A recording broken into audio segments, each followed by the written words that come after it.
හිතන්න ජීවිතේ කවදාවත් බින්දින්න බෑ කියලා හිතෙන තරම් දැවන්ත ගල් පර්වතයක් ඉස්සරහට ආවත් මොකද කරන්නේ? අද අපි කතා කරන්න යන්නේ අන්න ඒ වගේ නොබින්දින්න හැකි කියලා හිතෙන බාධක ජය ගන්නා හැටි ගැනයි. ඇත්තටම මේක අපි හැමෝටම ජීවිතේ කවදා හරි මුහුණ දෙන්න වෙන ප්‍රශ්නයක් නේද? සමහර බාධක හරියටම කිව්වොත් කන්දක් වගේ. අපි ඒකේ පාමුල හිර කරලා තිනවා වගේ දැනෙනවා. එතකොට කොහොමද අපි මේ වගේ දැවැන්ත අභියෝගයක් ජයගන්නේ? හොඳයි. එහෙනම් අපි යමු අපේ කතාවට. අපේ කතාවේ වීරයා තමයි අනුත්තර. එයා ජීවත් වුණේ ඈත කඳු මුදුනක. ලෝකයෙන් ටිකක් සැඟවුණු හරිම නිස්කලංක ගම්මානයක. පොඩ්ඩක් හිතලා බලන්න, එක පැත්තකින් ඉන්නේ තනි තරුණයෙක්. එයාට තියෙන්නේ එයාගේ අධිෂ්ඨානය විතරයි. අනිත් පැත්තෙන් අවුරුදු 10 ගාණක් පරණ සෙලවෙන්නවත් නැති මහා ගල් පර්වතයක්. බැලු බැලමට නම් මේක කවදාවත් දිනන්න බැරි සටනක් වගේ. ඉතින් අනුත්තරගේ මේ ලොකුම හීනේ මොකද්ද? ඒ තමයි තමන්ගේ ගමට මේ මිනිස්සුන්ට ජීවය ගෙන දියපාරක් ලබා දෙන එක. ඒත් ඒ ලොකු හීනයයි ගමේ මිනිස්සුන්ගේ බලාපොරොත්තුවයි අත හරහට හිටගෙන හිටියේ අර දැවැන්ත නොසෙල්වෙන කළු ගල. කවුරුත් කිව්වා මේක කරන්න බෑ කියලා. ඒත් අනුත්තර ඒ ගමන පටන් ගත්තේ හරිම සරල විදිහට. අර මහා පර්වතයට විරුද්ධව එයා අතට ගත්තේ මිටියකුයි පුංචි කටුවකුයි විතරයි. ඊට පස්සේ කැහුවා පළවෙනි පහර. එයා වැඩ පටන් ගත්තා විතරයි. පිටතින් විවේචනය එන්න ගත්තා. ගමේ අය එයාට hina වුණා. මේක පිස්සු වැඩක් කියලා සමච්චල් කළා.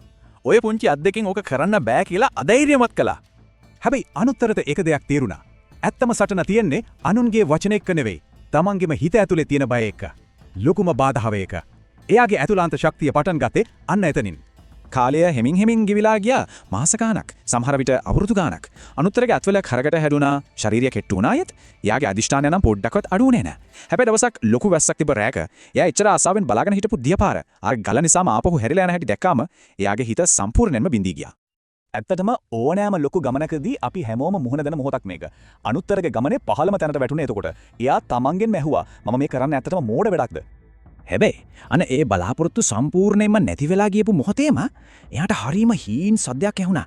ටිප් ටිප් ගාලා. ඒක පොඩි දියබින්දක් වැටෙන සද්දයක්.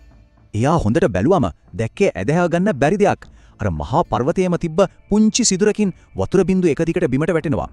ඒ වතුර බින්දු කොච්චර මෘදුද කියනවනම් අතට ගත්තත් දැනෙන්නේ නැහැ. ඒත් නොකඩවා එකම තැනට වැටෙන නිසා අර කළු ගලවඩ පුංචි සලකුණක් හැදලා තිබුණා. අන්න එතනදි තමයි අනුත්තරට ජීවිතයේ ලොකුම පාඩම තේරුනේ. ජයග්‍රහණය තීරණය වෙන්නේ වේගෙන්වත් ශක්තියෙන්වත් නෙමෙයි. ඒක තීරණය වෙන්නේ අඛණ්ඩතාවයෙන්. ඒ කියන්නේ නොනවත්වා කරන පුංචිම දෙයකට උනත් මහා පර්වතයක් උනත් වෙනස් කරන්න පුළුවන්. අවුරුදු 3ක් හිටන්න දවස් 1000කටත් වඩා අනුත්තරගේ ජීවිතයෙන් අවුරුදු 3ක්ම මේ එකම වැඩේට කැප වුණා. අනේකට තමයි කියන්නේ දිගු කාලීන කැපවීම කියලා. ඊට පස්සේ දවසක් හවසක අනේ මොහොත උදා වුණා.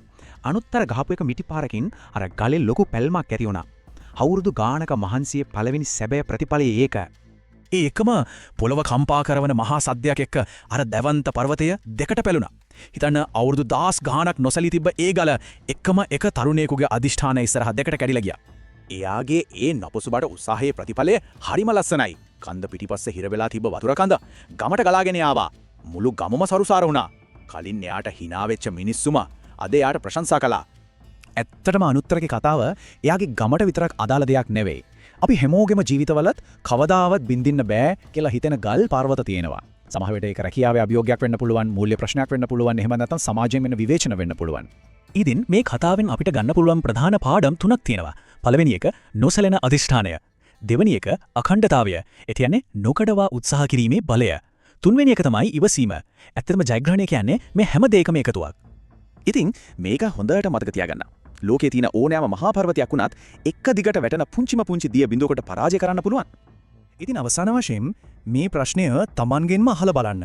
Tamanගේ ඉලක්කයට යන ගමනේදී හරස් වෙලා තියෙන ලොකුම ගල් පර්වතය මොකක්ද? ඉස්සෙල්ලා මේක හඳුනා ගන්න. මොකද අනුත්තර වගේම නොපසුබට උත්සාහයෙන් ඒක ජය ගන්නත් පුරුවන්.